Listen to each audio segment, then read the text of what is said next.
Y vamos a leer los primeros 7 versículos de este capítulo, aunque en esta mañana nos corresponde estar viendo la sección que va del capítulo 2, versículo 1, al capítulo 3, del 1 al 11, ¿vale? Todo el capítulo 2 y capítulo 3, versículo del 1 al 11. Esa es la parte que nos corresponde ver en esta mañana, aunque yo solamente voy a leer los primeros 7 versículos del capítulo 2. Es por eso que yo os pido, os invito, os animo a que en casa podáis leer el resto del pasaje. No lo voy a leer yo en esta mañana, no es porque no sea importante, sino porque quizás para administrar mejor el tiempo y también para daros trabajo en casa, así que no voy a hacer yo esa lectura. Pero evidentemente todo el pasaje es importante y en él me voy a centrar en esta mañana para compartir lo que he preparado en esta mañana para cada uno de vosotros. Vamos a leer, por tanto, los versículos del 1 al 7 que dice así. Luego volvimos y salimos al desierto, camino del Mar Rojo, como Jehová me había dicho, y durante mucho tiempo estuvimos rodeando los montes de Seir. Entonces Jehová me dijo: bastante habéis rodeado este monte, volveos al norte. Dile al pueblo: cuando paséis por el territorio de vuestros hermanos, los hijos de Esaú, que habitan en Seir, ellos tendrán miedo de vosotros, pero vosotros tened mucho cuidado. No os metáis con ellos, pues no os daré de su tierra, ni aun lo que cubre la planta de un pie, porque yo he dado como heredad a Esaú los montes de Seir. Compraréis de ellos por dinero los alimentos, y comeréis. También compraréis de ellos el agua, y beberéis. Porque Jehová tu Dios te ha bendecido en todas las obras de tus manos. Él sabe que andas por este gran desierto, y durante estos 40 años Jehová tu Dios ha estado contigo sin que nada te haya faltado. La sección del libro que vamos a ver en esta mañana, como he dicho, capítulo 2 entero y también los primeros 11 versículos del capítulo 3. Estos versículos sirven de una manera especial para recordarnos a la Iglesia en el día de hoy que Dios no tolera el pecado, no lo tolera, y que la gravedad del pecado tiene unas consecuencias trágicas, terribles, en aquellos que lo cometen. Sin embargo, a pesar de esto, el pasaje nos recuerda, como el contexto de toda la Escritura, que Dios sigue mostrando misericordia hacia los pecadores. Sigue mostrando su amor para con sus hijos desobedientes. Dios, como bien ha dicho Miguel Ángel en su oración hace un momento, sigue dándonos una segunda oportunidad. Bueno, lo cierto es que a más de uno, como a un servidor, Él a mí me da una segunda, una tercera y una cuarta oportunidad. Continuamente me está dando nuevas oportunidades. A todos aquellos que nos volvemos a Él en arrepentimiento, Dios nos vuelve a recibir cuando confesamos nuestros pecados, nos perdona y nos vuelve a poner otra vez en el camino cuando nos hemos salido de él. Israel,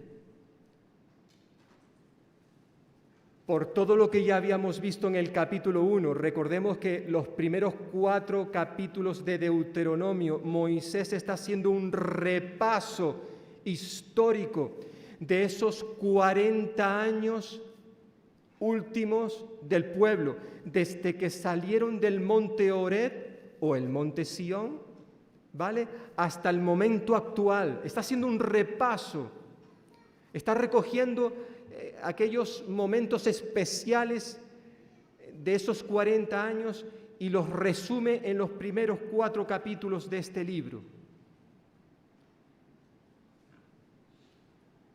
Y como vimos en este primer capítulo hace unos días, Israel fue disciplinado, pero como veremos de manera especial en el día de hoy, a pesar de que fue disciplinado, no fue abandonado por Dios. Israel fue corregido, pero no destruido por el Señor.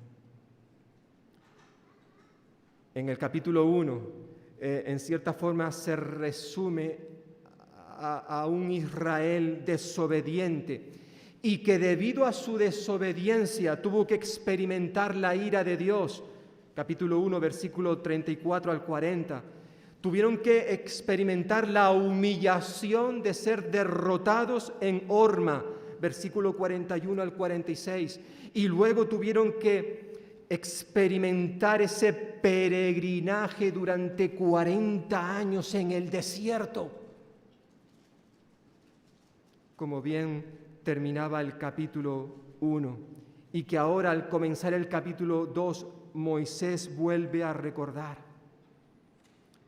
Concretamente 38 años fue el tiempo dando vueltas en las regiones de Seir, como nos recuerda en este capítulo, versículo 14. 38 años, dice ahí Moisés. Ahora en este capítulo vemos a un pueblo con una actitud completamente diferente. Es un pueblo dispuesto a obedecer al Señor en todo lo que Él le diga. En este capítulo, de manera concreta, encontramos las instrucciones que Dios le entregó a su pueblo, a Israel, para dirigirse a la tierra prometida, después de ese largo peregrinaje por el desierto por causa de su rebeldía. Israel había sido disciplinado, corregido, había experimentado la corrección de Dios. Y hermanos y hermanas, de manera especial, es eso lo que vamos a estar viendo de manera particular en esta mañana. La corrección de Dios, por muy dolorosa que sea, siempre tiene un propósito beneficioso para el creyente. Esa es la realidad. Y hay al menos 3 lecciones importantes que podemos aprender del pasaje en el cual nos vamos a centrar en esta mañana, este capítulo 2 y capítulo 3, primeros 11 versículos, que tratan precisamente acerca de la disciplina, la corrección del Señor hacia su pueblo. 3 cosas que me gustaría que pudiéramos ver, 3 principios, 3 lecciones que son muy importantes para nuestra vida como creyentes. Por un lado, la corrección del Señor provee dirección, porque evidentemente cuando tú y yo nos salimos del camino, es decir, cuando desobedecemos al Señor, perdemos el norte. Esa es la realidad. En segundo lugar, la corrección de Dios. A pesar de que a nadie le agrada ser disciplinado, sin embargo, hemos de recordar que cuando tú y yo pasamos por esa experiencia, Dios nos está recordando que Él sigue amándonos. Sí, nos ama. Y en tercer lugar, vamos a ver en esta mañana que la corrección, que es sinónimo de la disciplina de Dios, afirma su justicia. Sí, Dios es amor, pero Dios es santo. Y Él tiene que juzgar el pecado. Todos recordamos ese pasaje. No sé si se ve muy bien. Antes hacíamos una prueba, Rubén y un servidor, al menos desde donde él está, que es la parte de más atrás del local. Y él dice que él lo ve. Claro, la vista que tiene Rubén no es la que yo tengo. A mí me cuesta. Pero bueno, a ver si lo veis todo bien, ese pasaje conocido de Hebreos, capítulo 12, versículos 5 al 11. Y he puesto ahí la versión, la traducción de la palabra, de la versión de la palabra que dice: Hijo mío, no desprecies la corrección del Señor, ni pierdas el ánimo cuando Él te reprenda, pues el Señor corrige a quien ama y castiga a quien reconoce como hijo. Aceptad vosotros la corrección, que es señal de que Dios os trata como a hijos.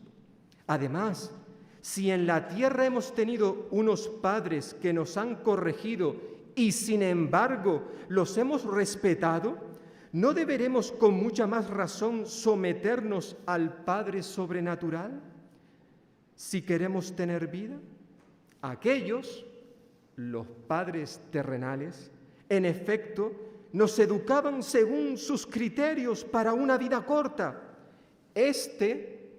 Nuestro Padre espiritual, sobrenatural, en cambio, nos educa para algo provechoso, a saber, para que participemos de su propia santidad. Ninguna corrección resulta un plato de gusto cuando se recibe. Al contrario, es desagradable, pero a la postre, a quienes se sirven de ella para ejercitarse, les reporta frutos de paz y rectitud. Hijo mío, dice aquí el autor de Hebreos, que es un texto que también encontramos en el libro de Proverbios capítulo 3, donde el autor nos recuerda la importancia de no despreciar la corrección o la disciplina del Señor.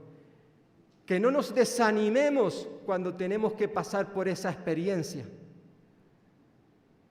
porque el Señor, cuando permite que pasemos por esa situación, entre otras cosas, nos está diciendo que nos ama y que somos sus hijos. Y eso es importante, porque una de las cosas que nos está diciendo también es que Dios disciplina a sus hijos. Y cuando pasamos por la disciplina quiere decir que somos sus hijos. Dios no disciplina, no corrige a aquellos que no son sus hijos. Por tanto, si el Señor me está disciplinando, me está corrigiendo, es porque yo soy suyo. Yo le importo, Él me ama. Y cuando Él ve que yo me estoy saliendo del camino y me avisa una y otra vez, llega un punto en donde me tiene que tirar de las orejas.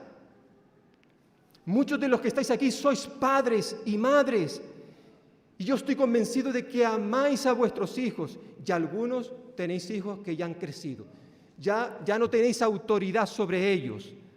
Otros sois padres de niños pequeños.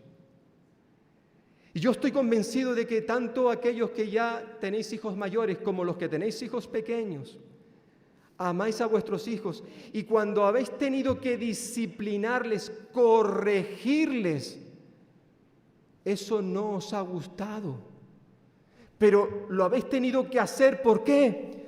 Porque es una forma de transmitirle a vuestros hijos que les amáis. Y precisamente porque les amáis, tenéis que corregirle, disciplinarle. Bueno, eso es lo que hace Dios con nosotros, lo que hizo con su pueblo Israel. Y como he dicho, hay tres cosas que al menos se pueden destacar de este pasaje de esta mañana. En primer lugar, la corrección de Dios, del Señor, nos provee, ofrece dirección en la vida.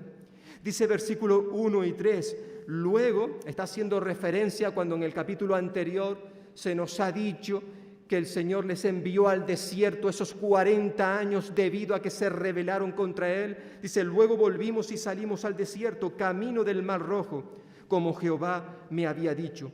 Y durante mucho tiempo estuvimos rodeando los montes de Seir.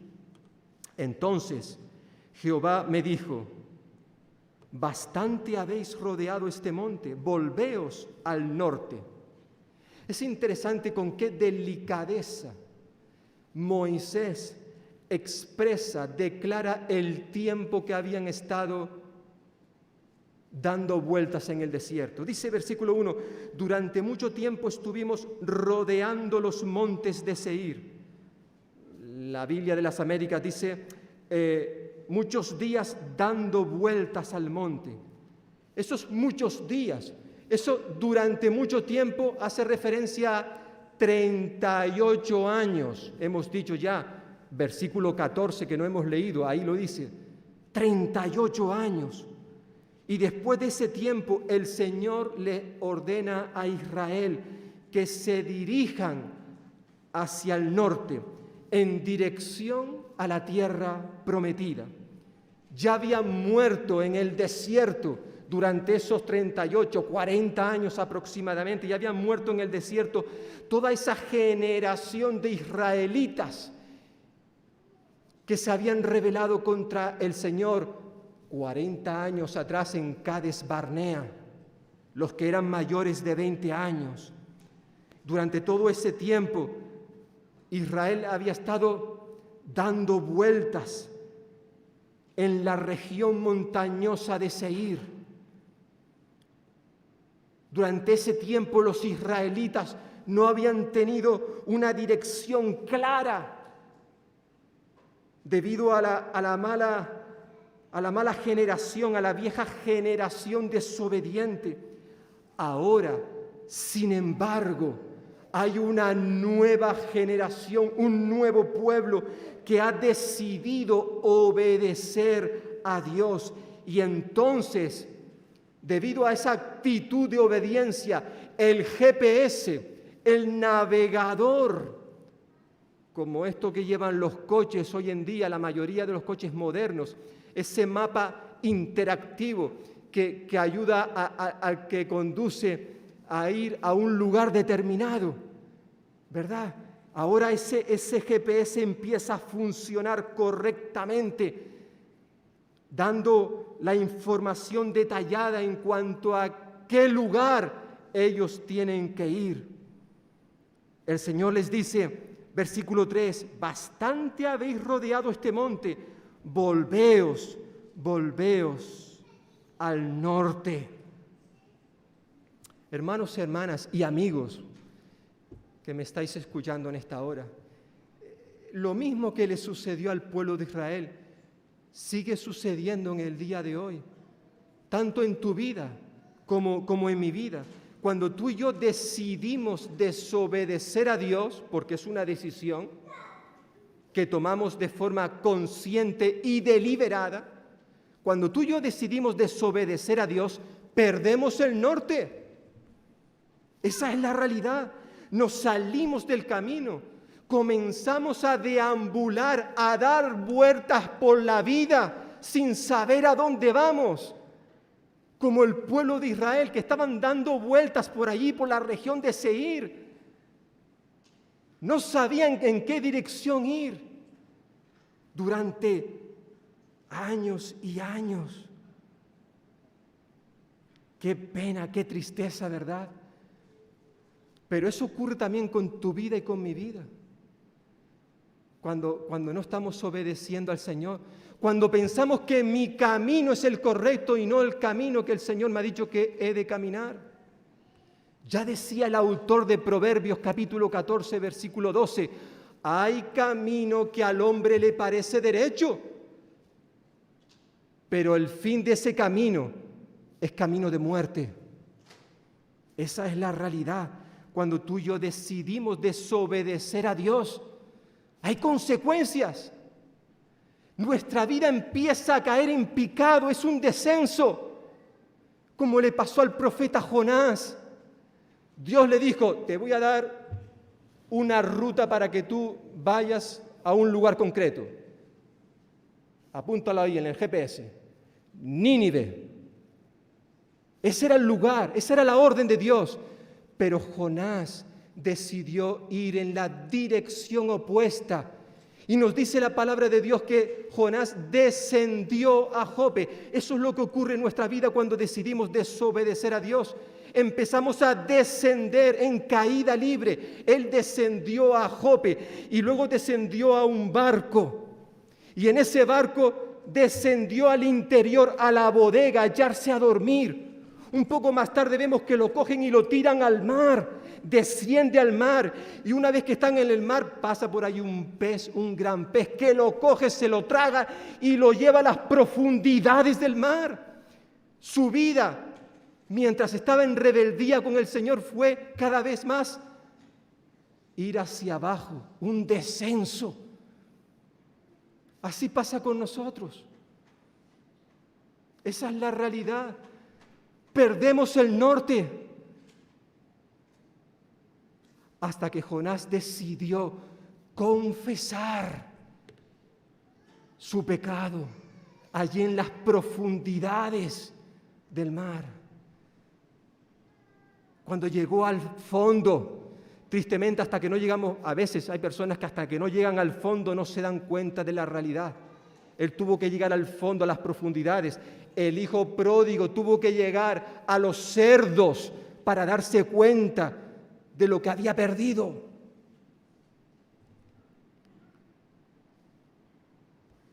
Lo cierto es que hasta que él no confesó su pecado, no pudo restablecer la comunión con Dios. Jonás tuvo que pasar por la corrección de Dios para encontrar el camino hacia la reconciliación, para encontrar la dirección hacia el Señor. Esa es la realidad, pero él tenía que arrepentirse, volverse al Señor. Es interesante que el Señor le dice ahora a su pueblo Israel, bastante, versículo 3, bastante habéis rodeado este monte. Bastante, bueno, casi 40 años. Y luego le dice, volveos al norte, al norte. Es interesante esta expresión, volverse. Evidentemente, aquí la expresión hace referencia a algo literal, cambiar de rumbo. Iban en una dirección, ahora tienen que ir en otra dirección, hacia el norte. Pero es interesante que este término hebreo a veces tiene también un significado metafórico, no aquí concretamente, pero sí en otras partes de la Biblia. El significado en otras partes se traduce como arrepentirse, volverse a Dios. Decía el profeta Isaías, o el Señor a través del profeta Isaías, he disipado como una densa nube tus transgresiones y como espesa niebla tus pecados. Vuélvete a mí, porque yo te he redimido. Es una expresión que encontramos en repetidas ocasiones y cómo no recordar aquella también en el libro de Ezequiel, capítulo 33, versículo 11, donde dice el Señor, vivo yo, dice Jehová el Señor, que no quiero la muerte del impío, sino que se vuelva el impío de su camino y que viva. Volveos, volveos de vuestros malos caminos. ¿Por qué habéis de morir, casa de Israel? Es un término que, como he dicho, nos habla del arrepentimiento. Es decir, si antes yo me dirigía hacia una dirección dándole la espalda a Dios, el arrepentimiento es dejar de ir en esa dirección para ir hacia donde Dios quiere que yo vaya, volvernos a Dios, caminar en sus caminos. Israel no simplemente era que tenía que volverse, dirigirse hacia el norte, hacia la tierra prometida, sino que antes de hacer esto realmente Israel había dado el paso de arrepentimiento, de volverse al Señor. Y hermanos y hermanas, lo mismo tiene que suceder contigo, conmigo, y amigos que nos estáis escuchando. A veces, y esto ocurre solo con los creyentes, Dios permite que pasemos por un tiempo de corrección, precisamente para que nos volvamos a Él, para que volvamos a caminar en sus caminos, porque nos hemos apartado de sus sendas. Es interesante cómo el Señor Jesús, ya en su primer sermón, la primera palabra de su primer sermón fue precisamente: arrepentíos.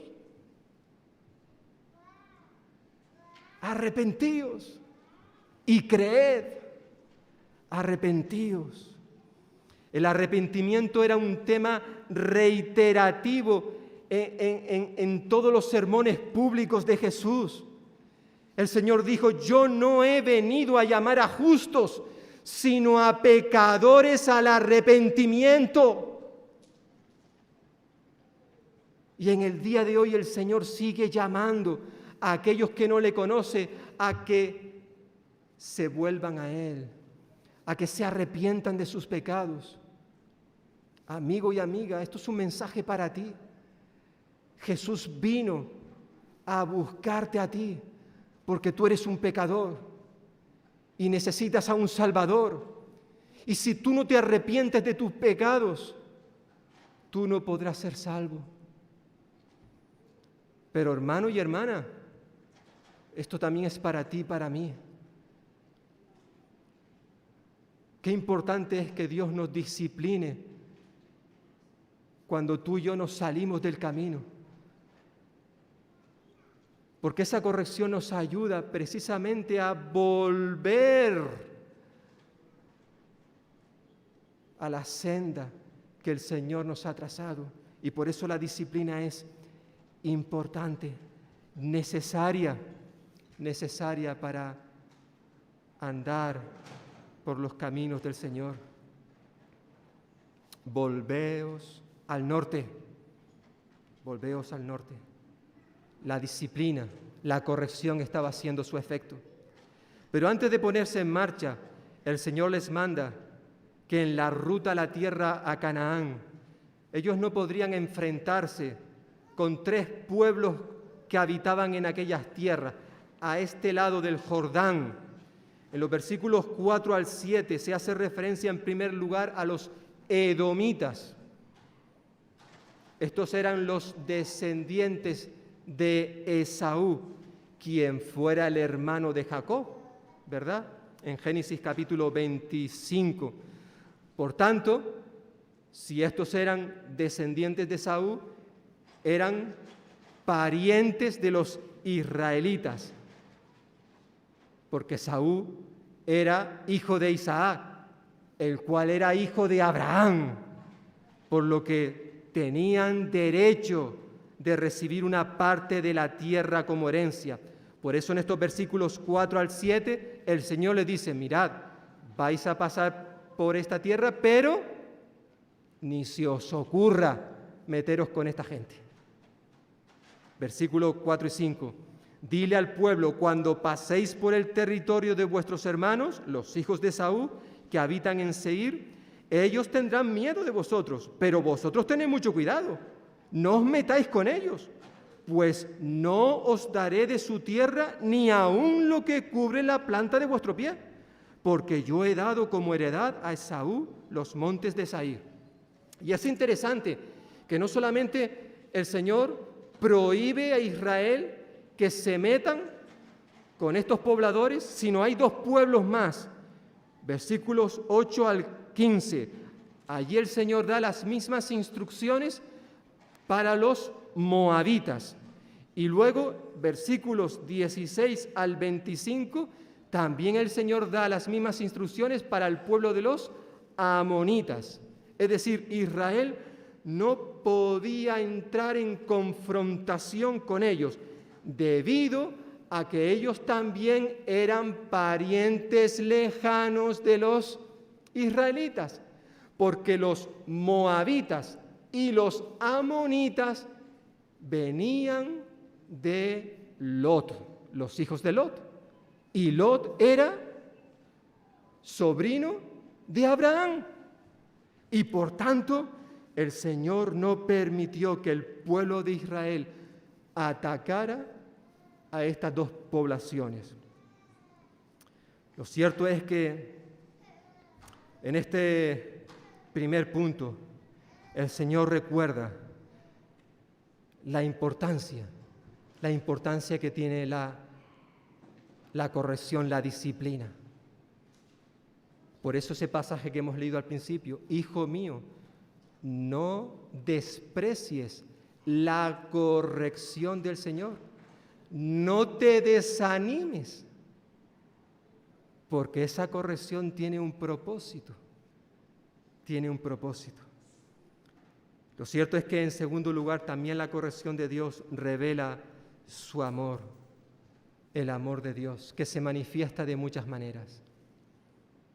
Dice versículos 6 y 7, compraréis de ellos, se está haciendo referencia cuando pasaron por la tierra de los edomitas, la tierra de Edom. Compraréis de ellos por dinero los alimentos y comeréis. También compraréis de ellos el agua y beberéis, porque Jehová tu Dios te ha bendecido en todas las obras de tus manos. Él sabe que andas por este gran desierto, y durante estos 40 años Jehová tu Dios ha estado contigo sin que nada te haya faltado. En este libro de Deuteronomio se da a entender que Israel pasó por la tierra de Edom, por la tierra de los edomitas, después de haber comprado comida y agua. Aunque cuando uno luego lee el pasaje de Números capítulo 20, allí descubre que realmente no llegaron a pasar, rodearon la tierra, porque los edomitas no lo dejaron pasar a los israelitas. Eso es lo que se nos dice en Números capítulo 20. Lo que sí se nos dice en Deuteronomio, en este pasaje, de manera explícita, es que el pueblo de Israel, a pesar de haber experimentado el juicio de Dios durante esos últimos 40 años en el desierto, debido a su rebeldía, aún con todo eso, el Señor siguió mostrando su amor, su fidelidad para con su pueblo en todo ese tiempo. Como hemos dicho al principio, Israel fue disciplinado, pero no fueron abandonados por el Señor. Dios permaneció al lado de su pueblo. Dios fue fiel cuidando de sus hijos cada día en ese peregrinaje. Fue fiel proveyendo de los recursos económicos suficientes para que ellos pudieran sobrevivir durante esos años, poder incluso comprar alimentos, comprar agua. Fijaos, compraréis de ellos por dinero los alimentos y comeréis. También compraréis de ellos el agua y beberéis, porque Jehová tu Dios te ha bendecido en todas las obras de tus manos. El Señor no solamente había provisto para todas sus necesidades, también les había garantizado su protección diaria debido a su presencia continua en medio de ellos. Durante estos 40 años tu Dios ha estado contigo. Versículo 7. Qué hermoso, ¿verdad? El Señor había cuidado de su pueblo, proveyéndole para todas sus necesidades básicas. Muchos años más tarde, el sacerdote Esdras, en el libro de Nehemías, capítulo 9, está haciendo un repaso acerca del pueblo de Israel. Y en ese repaso habla de los años en el desierto. Y fijaos lo que dice Nehemías. Bueno, en el libro de Nehemías, pero quien habla es el sacerdote Esdras. Dice que el Señor los había sustentado durante 40 años en el desierto. Dice, de ninguna cosa tuvieron necesidad. Sus vestidos no se envejecieron, ni se hincharon sus pies. De ninguna cosa tuvieron necesidad. Durante esos 40 años que estaban bajo el juicio de Dios, es decir, estaban siendo disciplinados, corregidos duramente por el Señor, viendo probablemente cada día cómo aquellos que se habían rebelado contra Dios iban muriendo. El desierto se convirtió en un cementerio. Cada día iban enterrando a aquellos que se habían rebelado contra Dios. Cada día estaban recordando su maldad. Pero a pesar de todo eso, Dios estaba con ellos cada día, proveyéndoles para que no les faltara de nada. Absolutamente de nada. Como lo expresa aquí Esdras, ninguna cosa, de nada tuvieron necesidad. Ni siquiera sus vestidos se envejecieron ni se hincharon sus pies. Es curioso que aquí Moisés, un poquito más adelante, si vais a Deuteronomio capítulo 8, él lo va a recordar más adelante, versículo 4. Dice, el vestido que llevabas puesto nunca envejeció, ni el pie se te ha hinchado en estos 40 años. Y lo va a recordar un poquito más adelante también al final del libro, en el capítulo 29. Lo cierto es que el Señor mostró su provisión, su protección, su presencia continua, como lo expresa este versículo 7, ¿verdad? Al final dice, durante estos 40 años Jehová tu Dios ha estado contigo sin que nada te haya faltado. Qué hermoso, ¿verdad? A pesar de la corrección de Dios, el Señor siguió mostrando su amor, su fidelidad. Como decía el salmista en el Salmo 103, el Señor no ha hecho con nosotros conforme a nuestras maldades, ni nos ha pagado conforme a nuestros pecados. Esa es la realidad. El Señor había estado con ellos, cuidándoles, protegiéndoles.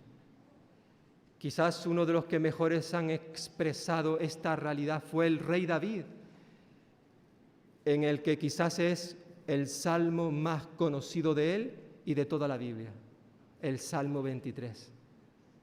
Cuando el rey David dice, el Señor es mi pastor, nada me falta, dice algunas versiones, nada me falta.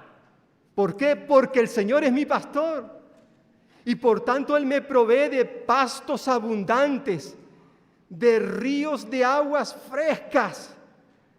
Él me da todo lo suficiente e incluso, dice el rey David, aunque tenga que pasar por el valle de sombra y de muerte, no pasa nada. ¿Por qué? Porque el Señor está conmigo. Porque Él está conmigo. Eso es lo que está diciendo ahora aquí Moisés. No le faltó absolutamente de nada. El Señor proveyó para todas sus necesidades. Cada día, allí estaba el Señor. Y hermanos y hermanas, esta es la experiencia que tú y yo estamos experimentando en el día de hoy. ¿O no? ¿Alguien puede decir lo contrario? ¿El Señor no ha sido fiel a lo largo de tu vida, cada día? ¿Tú no experimentas esto como un hijo, como una hija de Dios? A pesar incluso de que tantas veces tú y yo les somos infieles, o como dice aquí el salmista en el Salmo 103, Él no ha hecho con nosotros conforme a nuestras maldades, porque somos malos, somos rebeldes, somos desobedientes. Lo cierto es que el amor de Dios no lo podemos entender. Ya lo decía el apóstol Pablo en su carta a los Romanos, que Dios muestra su amor para con nosotros, en que aún siendo pecadores, Cristo estuvo dispuesto a venir a este mundo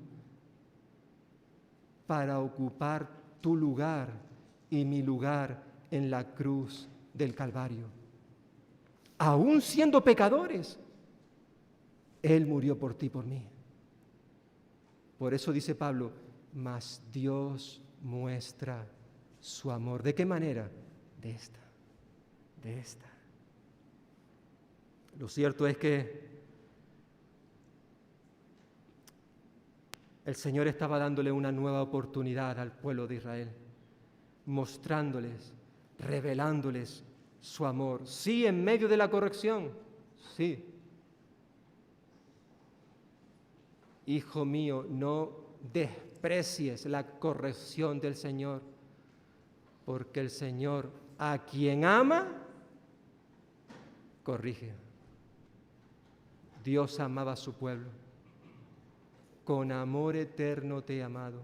Y precisamente porque nos ama, Él a veces permite que tú y yo pasemos por experiencias dolorosas para recordarnos nuestro amor, su amor, mejor dicho, pero también para recordarnos que no estamos por el camino correcto.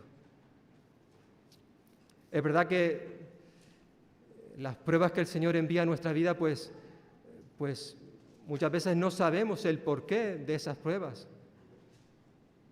Si son por causa de una disciplina o por otro motivo, no lo sabemos. Pero independientemente de cuáles sean las razones, estas siempre tienen un propósito. Estas siempre ayudan a bien. Estas también tienen un periodo, un principio y un final. Por eso el Señor le dice a su pueblo, ya lleváis tanto tiempo dando aquí vueltas, venga, se acabó, dirigíos al norte.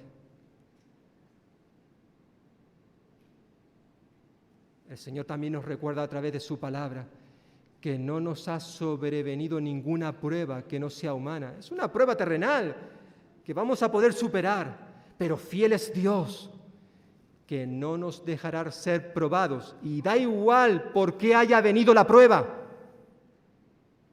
Dios no nos dejará ser probados más de lo que podemos resistir, sino que dará juntamente con esa prueba una salida. Es decir, esa prueba tiene un final. No va a durar para siempre. Tiene un final. ¿Para qué? Precisamente para que podamos soportarla, para que podamos superarla, para expresarnos su amor. La corrección de Dios revela su amor. Pero en tercer lugar, a continuación el pasaje nos dice que esta nueva generación de israelitas dispuestos a obedecer al Señor van a conquistar a los amorreos. Los amorreos es el término que a veces la Biblia utiliza para hacer referencia a los habitantes de Canaán, a los cananeos. Utiliza el término de los amorreos. Aunque Jehová no había permitido que hubiera una confrontación con los edomitas, los moabitas y los amonitas, sin embargo ahora sí, a partir del versículo 24 en adelante del capítulo 2, ya se nos presenta al rey de los amorreos, a Sehón, de la ciudad de Hesbón, y también, capítulo 3, versículo 1 al 11, a Og, rey de Basán. Y aquí tenemos las dos primeras victorias, el inicio, por así decirlo, de la conquista de la tierra de Canaán. Y una de las cosas que vamos a encontrar en este pasaje, como en otros a partir de ahora, es, como ya decíamos la última vez, que sí, es cierto, Dios es amor, pero Dios también es santo. Y la corrección de Dios, su disciplina, también nos recuerda, afirma la justicia de Dios. En el libro de Deuteronomio nos vamos a encontrar con una serie de declaraciones que nos van a chocar fuertemente, que incluso a algunos les ha hecho tambalear su fe. Les lleva a plantearse, a dudar si realmente el Dios del Antiguo Testamento es el Dios del Nuevo Testamento. Por ejemplo, ya en este pasaje nuestro para el día de hoy, en el capítulo 2, con estas dos victorias sobre el rey Sehón, se nos dice que, versículo 32, por ejemplo, que Sehón nos salió al encuentro, él y todo su pueblo, para pelear en Jaasa. Pero Jehová nuestro Dios nos lo entregó y lo derrotamos a él, a sus hijos y a todo su pueblo. Y fijaos, versículo 34. Tomamos entonces todas sus ciudades y las destinamos al exterminio, hombres, mujeres y niños, sin dejar a nadie con vida. Y lo mismo, vamos a ver qué sucede con el siguiente rey, capítulo 3. Dice que, capítulo 3, versículo 4, tomamos entonces todas las ciudades de Og, rey de Basán. No quedó ciudad que no las tomáramos. 60 ciudades, toda la tierra de Argob, del reino de Og en Basán. Versículo 6, y las destinamos al exterminio, como hicimos a Sehón, rey de Hesbón, matando en cada ciudad a hombres, mujeres y niños.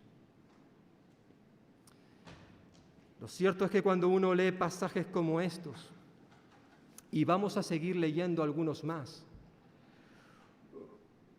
a uno le da la sensación de que el Dios del Antiguo Testamento era un Dios sanguinario.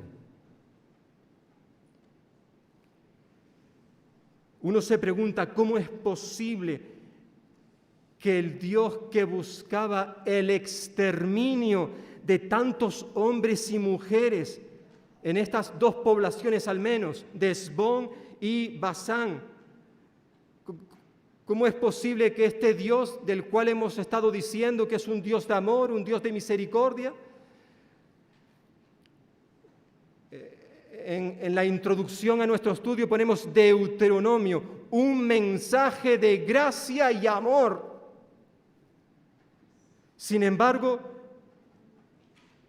¿cómo podemos explicarle a la gente que este Dios de amor dé la orden de masacrar a tanta gente inocente?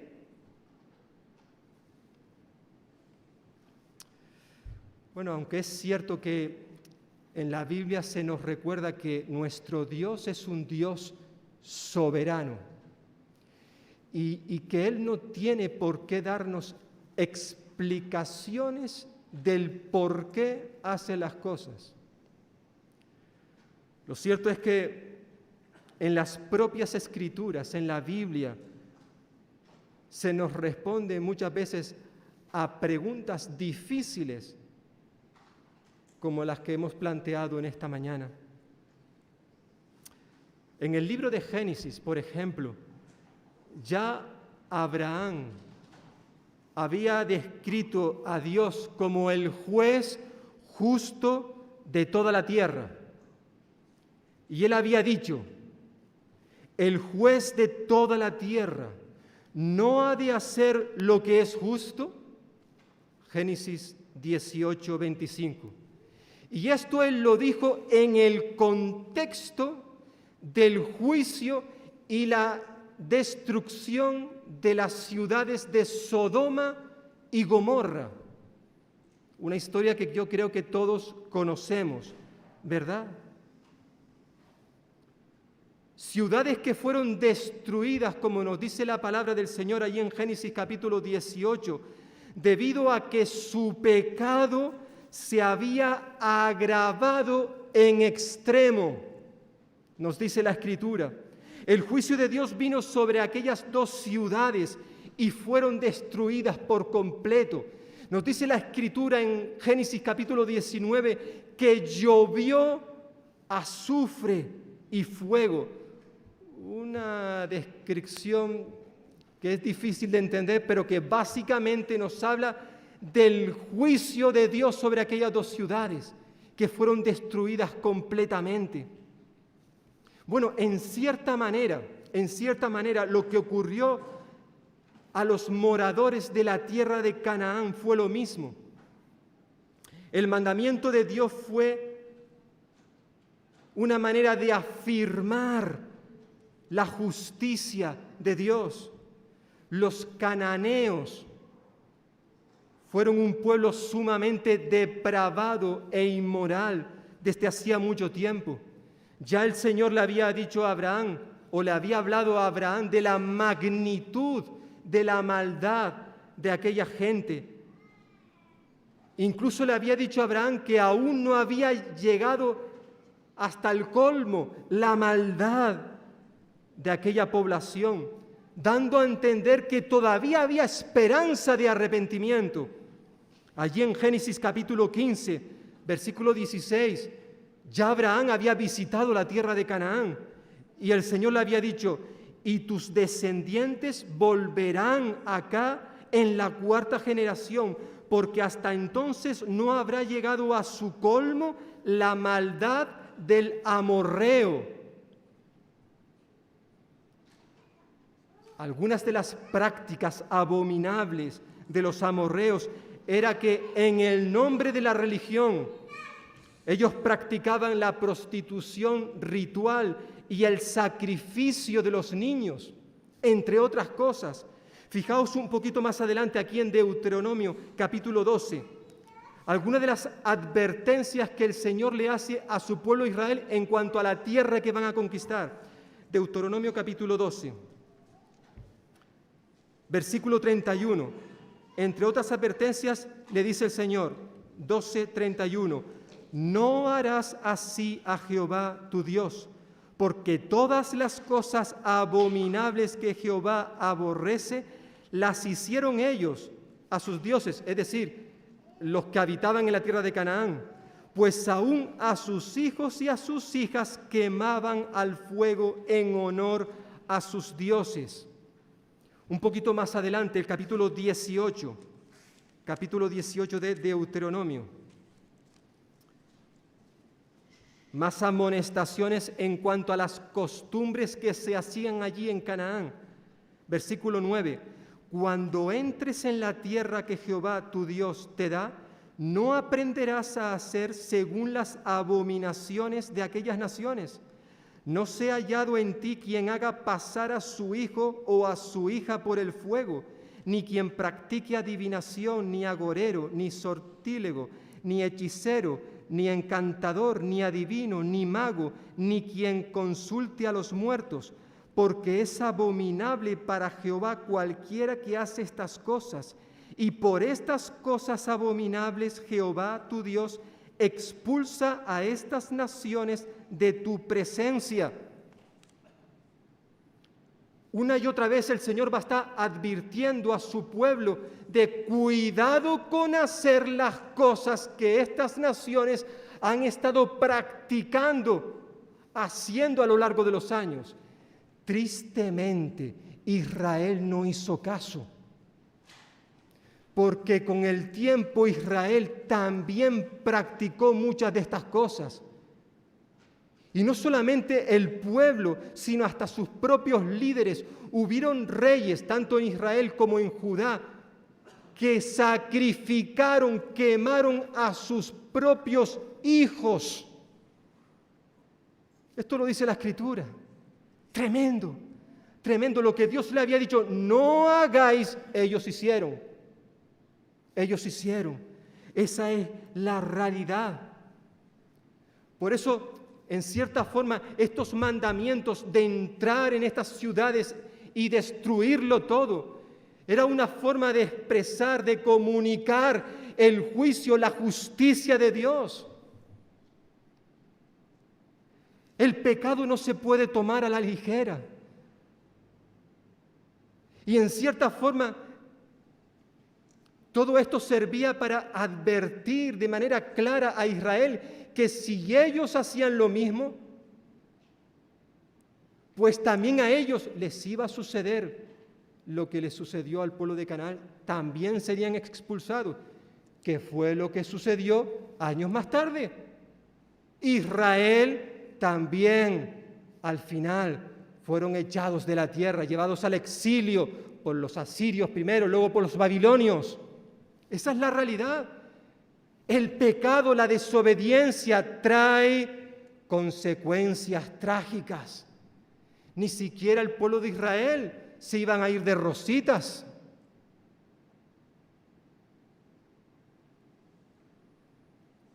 Como dijimos al comienzo de este estudio, sí, Deuteronomio tiene un mensaje de gracia y amor, hemos dicho, pero también nos recuerda que Dios es un Dios santo que ha de juzgar el pecado. Dios no solamente es el juez de individuos, sino que es el juez de naciones, Él primero advierte, avisa, da oportunidades, una y otra vez, lo estuvo haciendo. Antes de destruir Sodoma y Gomorra, Él dio oportunidades, pero al final Él tuvo que emitir su juicio. A Egipto hasta envió 10 plagas, 10 oportunidades, y no hicieron caso. Y lo vemos a lo largo de las Escrituras. Hubieron personas que también aprovecharon la oportunidad, personas que se arrepintieron. Cuando Josué entra en Jericó, había que destruirlo todo, pero hubo una mujer, una prostituta, que juntamente con su familia fueron preservados. Como otros, que a pesar de que tenían que ser ejecutados, fueron salvados. Porque este Dios es un Dios de misericordia. Y cualquiera que se arrepiente, cualquiera que se vuelve a Él, Dios le perdona, Dios le justifica. Y esto sigue pasando en el día de hoy. Cualquier persona, individuo, como las naciones, un día van a tener que presentarse a Dios y todo aquel que le ha rechazado al final va a ser juzgado y condenado. Pero todo aquel que ha sido justificado por medio de la obra de Cristo Jesús en la cruz será salvado. Por tanto, hermanos, hermanas, volvamos al principio. Hijo mío, no desprecies la corrección del Señor. No la desprecies. Es verdad, decía aquí el autor, versículo 11 de Hebreos, capítulo 12. Es verdad que ninguna corrección resulta un plato de gusto. Me gusta cómo lo expresa aquí el autor. No es un plato que a nadie le guste comerse cuando uno lo recibe. Al contrario, es desagradable. Pero a la postre, al final, a quienes se sirven de ella para ejercitarse, les reporta frutos de paz y rectitud. Yo espero que la palabra en esta mañana escuchada pueda servirnos para crecer en el Señor. Yo no sé cuáles son los motivos que nos hayan llevado quizás en estos días, en estos tiempos, a pasar por un periodo de prueba. Quizás ahora estamos pasando por un tiempo de bonanza, o en el día de mañana Dios nos zarandee. ¿El por qué? Quizás no lo sabremos, pero independientemente de cuáles sean los propósitos que el Señor tenga, evidentemente esa prueba va a traer a nuestra vida un beneficio, una bendición a nuestra vida. Y si en este caso ha sido porque el Señor nos esté disciplinando, corrigiendo, recordemos, eso va a servir para darnos una guía, una dirección. Va a servir para recordarnos que Él nos ama, que Él está a nuestro lado, que no nos va a abandonar. Y también para advertirnos de que el pecado tiene sus consecuencias y que por tanto hemos de obedecerle, agarrarnos fielmente a su palabra y obedecerla continuamente. Pues que el Señor bendiga esta palabra y que nos ayude en esta semana que comenzamos a obedecerla en todo lo que ella nos diga. Amén.